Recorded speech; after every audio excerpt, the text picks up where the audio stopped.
Muy buenas tardes, mi nombre es Juan David Mora León y vamos a realizar la presentación del caso clínico que respecta a los módulos de inmunología y el sistema endocrino. Tenemos una presentación del caso en donde la paciente femenina de 28 años de edad llega a consulta porque ha presentado palpitaciones y un nerviosismo progresivo.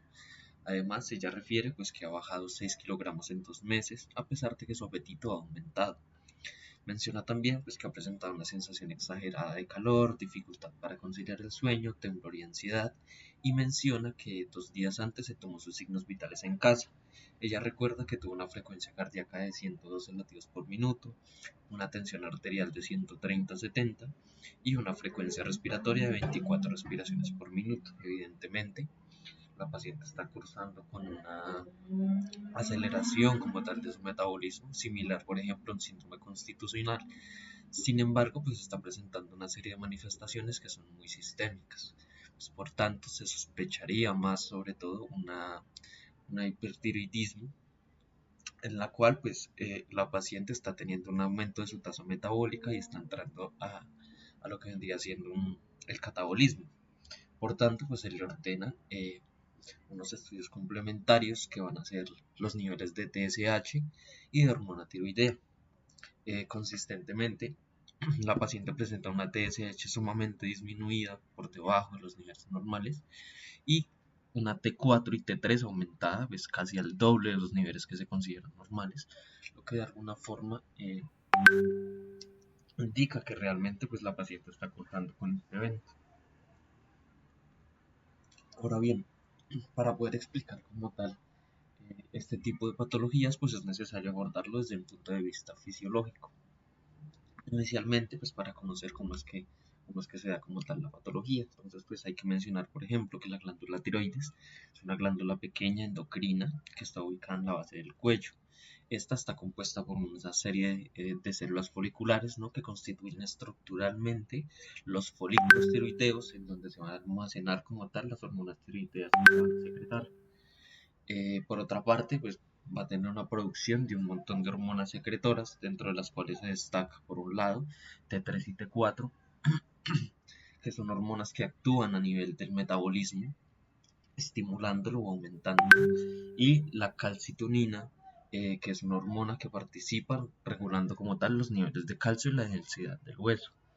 En cuanto al exceso y al defecto de la actividad tiroidea, tenemos que el exceso genera de alguna forma una hiperactividad del organismo, donde se puede aumentar la tasa metabólica de un 60 a un 100% por encima de los niveles normales, o si hay un defecto en esta actividad tiroidea, se puede reducir el metabolismo en un 40-50%. Ahora bien, estos mecanismos de la tiroides van a estar regulados estrechamente por el eje hipotálamo hipófisis tiroideo, ¿no?, que es uno de los ejes presentados a nivel endocrino. Sabemos que el hipotálamo es un centro integrador muy importante como tal en la respuesta endocrina, y este se va a ver influenciado como tal por estímulos dolorosos, emocionales o odoríferos hormonales. Entonces, particularmente el hipotálamo va a estar encargado de producir y secretar lo que vendría siendo la TRH o tiroliberina, que se va a secretar en las terminaciones nerviosas de estas neuronas hipotalámicas a un torrente sanguíneo. Este torrente va a constituir lo que vendría siendo los vasos del sistema porta hipofisiario, y este sistema permite como tal que esta TRH o tiroliberina llegue hacia la hipófisis, especialmente a nivel de la adenohipófisis, donde vamos a encontrar las células tirotrópicas. Estas células tirotrópicas tienen la capacidad de sintetizar TSH en respuesta a los niveles de TRH.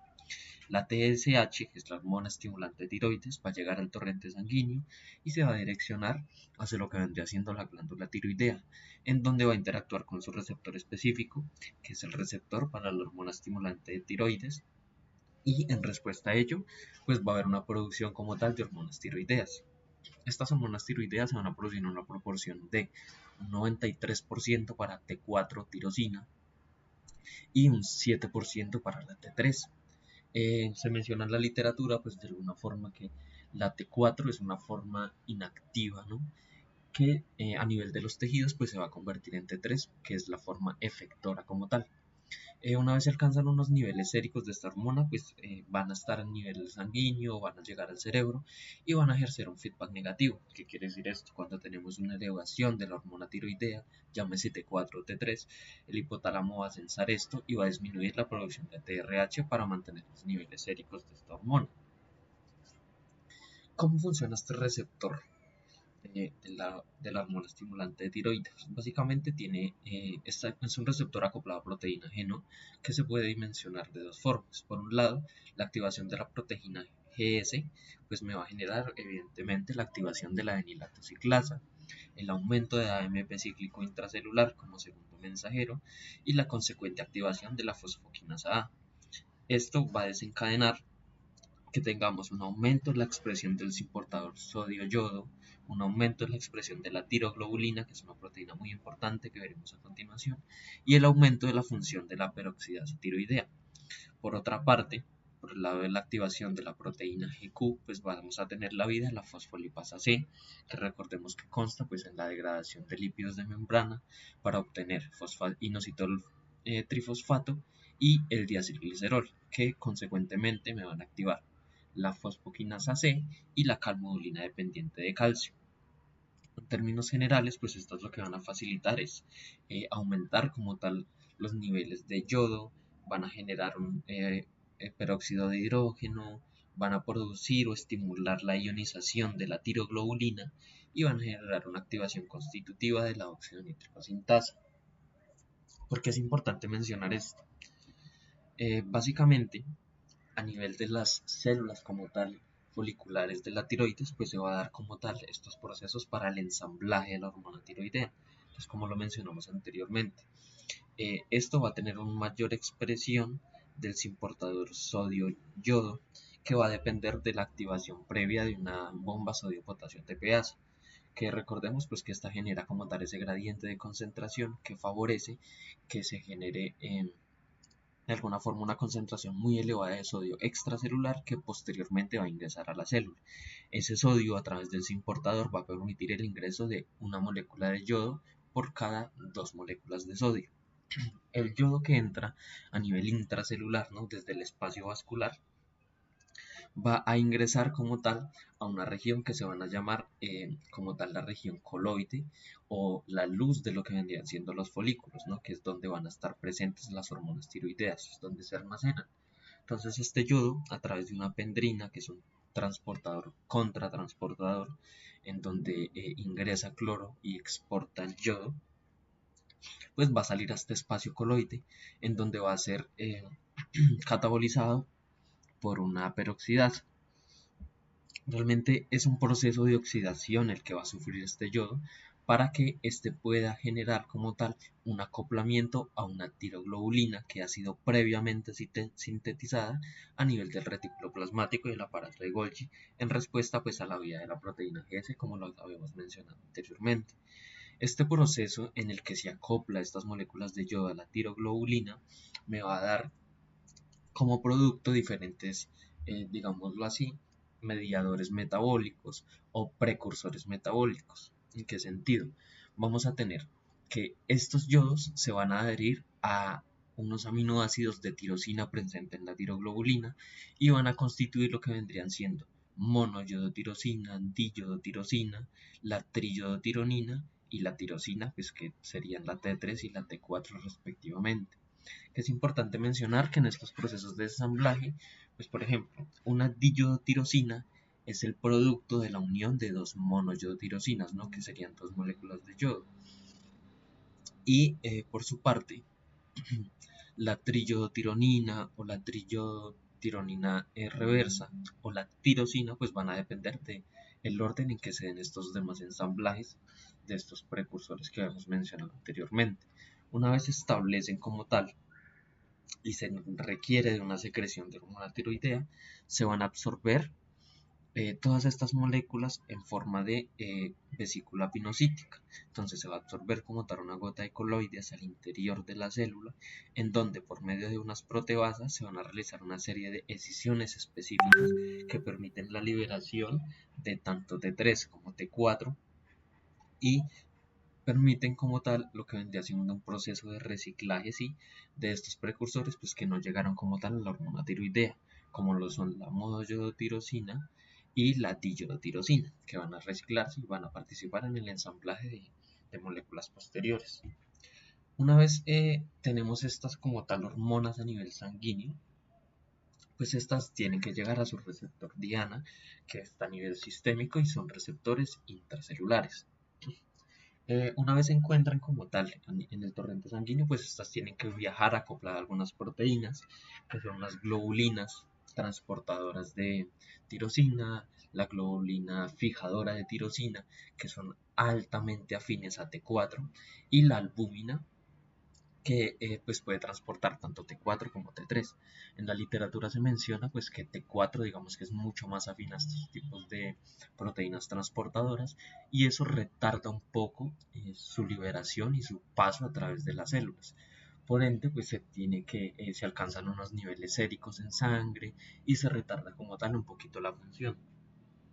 Por su parte, eh, estas hormonas pues, requieren como tal de un transportador. Antes se creía que ellas podían difundir a través de la membrana gracias a sus características anfipáticas, pero realmente requieren de unos transportadores específicos, dentro de los cuales se destacan el MTC8, que está presente a nivel del sistema nervioso central y pues su deficiencia se relaciona con múltiples alteraciones cognitivas, el MTC10, que está presente a nivel del músculo cardíaco, el músculo liso, y el transportador de aniones orgánicos que está presente en muchas células de diferentes tejidos.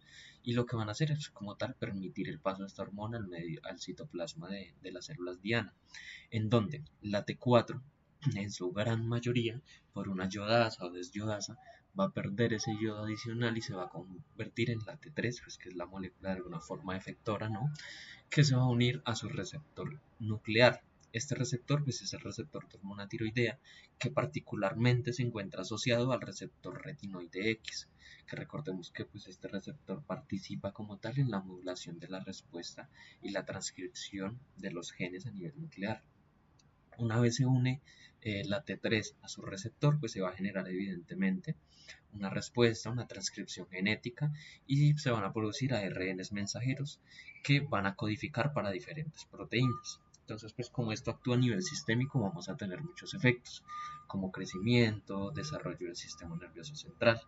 Y, pues, por ejemplo, a nivel cardiovascular se mencionan unos muy característicos que vendría siendo el aumento del gasto cardíaco, el aumento del flujo de sanguíneo a los tejidos, la frecuencia cardíaca, la fuerza de contracción y la respiración. Pues que si somos conscientes de ellos, son muchas de las características con las que cursa nuestra paciente y que de alguna forma siempre se presentan en un paciente con un hipertiroidismo marcado.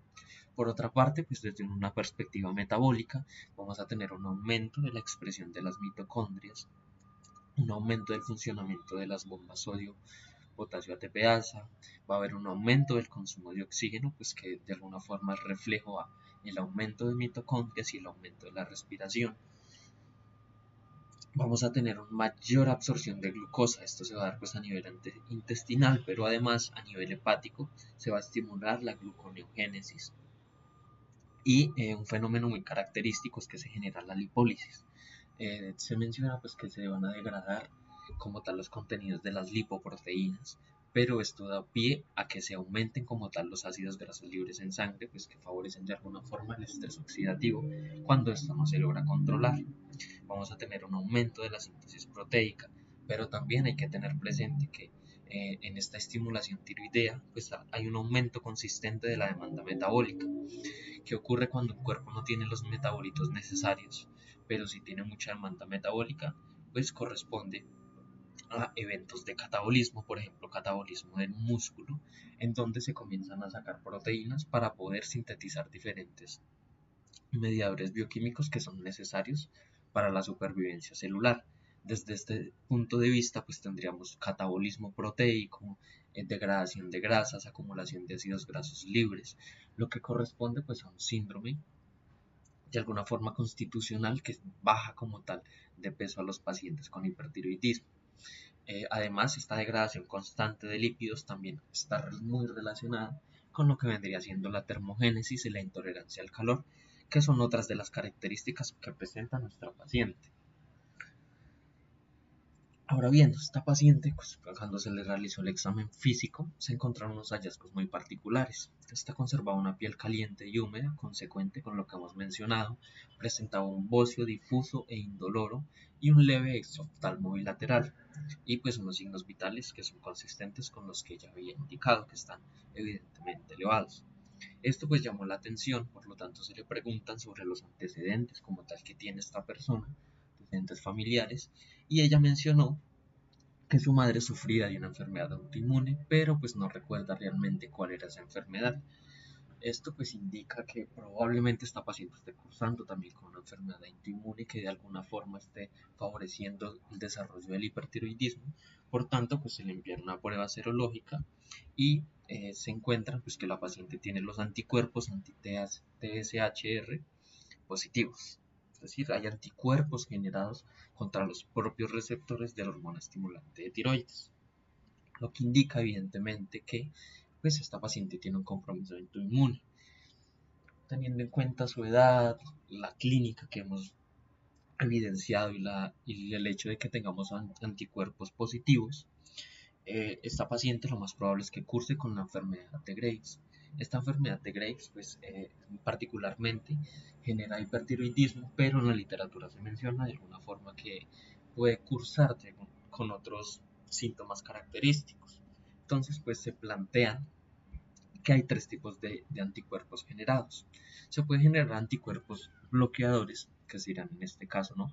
Que se van a unir al sitio activo del receptor de la TSH, en donde puede generar un agonismo parcial o débil, ¿sí? Un agonismo en el que se estimule como tal la proteína G, pero se asocia mucho más con un bloqueo total, en donde la hormona como tal, la TSH, no puede interactuar con su receptor y por tanto va a haber una activación de las vías de señalización, es decir, no se va a desencadenar ni señales de supervivencia ni señales de muerte. Por otro lado, los anticuerpos de escisión, que realmente no se ha descrito ninguno en humanos, bueno, no estaba especificado en el artículo de estudio, pero sí se ha presentado en ratas y básicamente consiste en que este tipo de anticuerpo se va a adherir a un sitio de alguna forma diferente al de unión de la hormona convencional, pero esto va a activar una serie de señales que inducen la apoptosis y la muerte celular. Y finalmente, el anticuerpo que más se caracteriza en la enfermedad de Graves sería un anticuerpo estimulante, ¿no? Es un anticuerpo antagonista que se une al mismo sitio de acción que la TSH en su receptor y va a activar las diferentes vías de señalización asociadas a las proteínas G, en donde tenemos la vía CREB, la vía AKT, la mTOR, la 6SK, que de alguna forma estimulan la supervivencia, la proliferación y la activación como tal de estas células foliculares tiroideas. Y pues cómo se va a ver reflejado esto. Evidentemente, pues al tener un anticuerpo que me está estimulando un receptor, como lo puede ser los anticuerpos M22, que están pues, de alguna forma bien delimitados, y el TSI, que es la inmunoglobulina estimulante de tiroides, van a activar estas vías. En consecuencia, vamos a tener un aumento de la función y del tamaño de la glándula tiroidea, lo que podría explicar por qué la paciente está cursando con un bocio difuso. Vamos a tener un aumento de los niveles séricos de hormona tiroidea, porque evidentemente al estimularla vamos a tener un aumento en la producción. Estos niveles van a llegar al torrente sanguíneo y inicialmente pues van a generar un feedback negativo a nivel del hipotálamo, haciendo que descienda la TSH, que es pues lo que pudimos observar en los exámenes complementarios que se apreciaron inicialmente. Y finalmente pues vamos a tener la instauración del hipertiroidismo por el aumento consistente de hormona tiroidea que va a generar un impacto a nivel del metabolismo, ¿no? que vendría siendo acelerando. Ahora bien, ¿cómo se produce esta enfermedad de Graves? Básicamente se debe a un fallo inmunológico. El principal fallo se va a dar en la selección negativa. Recordemos que en tanto las células T como las células B tienen que pasar por una serie de filtros que definen si estas células son funcionales o no son funcionales. En este caso, la célula que no reacciona a los antígenos propios va a pasar a la selección positiva y se le indican señales de supervivencia, pero si una célula reacciona contra los antígenos propios del cuerpo durante la selección negativa, pues indica que esta célula es autorreactiva y que le va a generar un daño a las células propias del cuerpo. Por tanto, se le induce apoptosis. Este mecanismo es el que suele fallar en esta enfermedad de Graves y por tanto vamos a tener supervivencia de células B autorreactivas que van a tener la afinidad pues, por este receptor de la hormona estimulante de tiroides. Además hay una falla a nivel de la tolerancia inmunológica. Recordemos que pues, el sistema inmune aprende de alguna forma a lidiar con antígenos a los que se reacciona con frecuencia. En este caso, no se aprende como tal a lidiar con esto, sino que siempre que se reconoce, pues se va a generar una estimulación.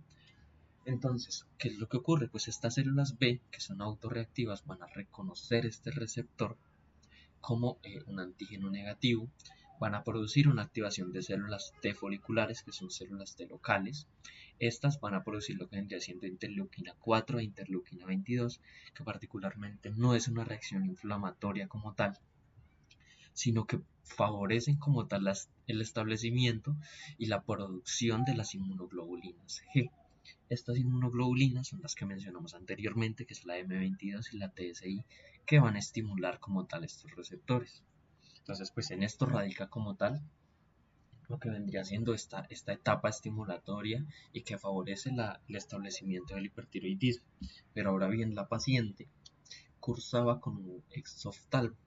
Entonces, en el caso del exoftalmo, pues la literatura menciona que no está producido directamente por el hipertiroidismo, sino por esta condición inmunológica.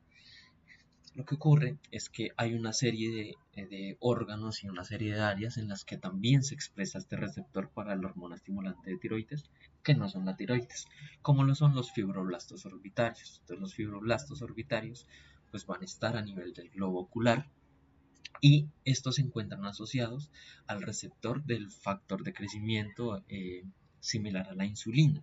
Entonces, cuando estas inmunoglobulinas reconocen y estimulan el receptor que está asociado al receptor de factor de crecimiento asociado a la insulina, se va a generar una activación de diferentes vías de señalización que estimulan diferenciación de estos fibroblastos en adipocitos y miofibroblastos. En consecuencia, pues vamos a tener un aumento de estos tipos de células grasas, ¿no? Y los miofibroblastos se caracterizan porque van a comenzar a sintetizar ácido hialurónico. Este ácido hialurónico va a generar como una especie de retención de agua y de dematización del globo ocular, y el aumento consistente de las grasas por el crecimiento de los adipocitos va a generar una especie de estrés oxidativo. Además, los factores de crecimiento estimulan una hipertrofia de células musculares, que es lo que hace es de alguna forma protruir el globo ocular hacia afuera, haciendo que se vean como unos ojos saltones. Entonces, adicionalmente, este proceso de estrés oxidativo, de dematización, va a favorecer la infiltración como tal leucocitaria y la liberación de citoquinas proinflamatorias, que hace que se genere daños a nivel del globo ocular y episodios constantes de remodelación. Entonces, pues esto como tal son factores que contribuyen a este signo tan característico de del hipertiroidismo asociado a la enfermedad de Graves, que vendría siendo el exoftalmo de Graves. Y pues esta como tal sería la explicación de lo que vendría siendo la parte sintomática y los signos que presenta nuestra paciente. En cuanto al tratamiento, pues realmente las guías de práctica clínica recomiendan por una parte un tratamiento farmacológico con metimazol. El metimazol es un inhibidor de la tiroperoxidasa, que recordemos que es la encargada como tal de oxidarle el yodo para que éste pueda ensamblarse y adherirse a la tiroglobulina a nivel de los aminoácidos de la tirosina. Entonces, si inhibimos como tal esta tiroperoxidasa, pues vamos a tener una disminución a nivel de la síntesis de la hormona tiroidea. Por otra parte, el propanolol es un beta bloqueador pues, que es usado con frecuencia en enfermedades cardíacas como la hipertensión arterial. Tiene la particularidad de que disminuye la conversión periférica de T4 en T3. Recordemos que T3 es la hormona como tal efectora y se menciona que es hasta 4 veces más potente que T4. En este sentido, pues es un medicamento que favorece mucho la aliviación como tal de estos síntomas de los pacientes con hipertiroidismo y adicionalmente disminuye la frecuencia cardíaca, que es pues como tal el funcionamiento para el que fue creado este medicamento. En una segunda instancia tenemos el yodo reactivo, que es donde se va a dar como tal una emisión de radiación que va a ingresar a las células foliculares y esto pues les va a generar un daño parcial del tejido para disminuir como tal tejido funcional y así disminuir producción de hormona tiroidea. En una tercera instancia se tiene como opción la tiroidectomía, que pues es mucho más riesgosa porque evidentemente es un procedimiento quirúrgico, pero se puede realizar de forma parcial o de forma completa, en donde se va a dar una eliminación como tal del tejido tiroideo. Y pues se menciona que en estos pacientes, por ejemplo, si hay una tiroidectomía, se tendría que dar levotiroxina para conservar los niveles de la hormona tiroidea. Y finalmente, están indicados los glucocorticoides como supresores inmunitarios y para disminuir la inflamación que está generada y que está como tal deteriorando el globo ocular pues, para los pacientes que ya están cursando con el exoftalmo. Importante mencionar que esta hormona tiroidea pues va a durar de 2 a 3 meses circulando en sangre y ejerciendo un efecto sobre el metabolismo. Por tanto, el tratamiento pues no se va a ver reflejado de forma inmediata y se tiene que tener un control muy riguroso pues con este tipo de pacientes. Y estas son las fuentes como tal, acá están los artículos de los cuales se extrajo la información y eso sería todo. Muchísimas gracias.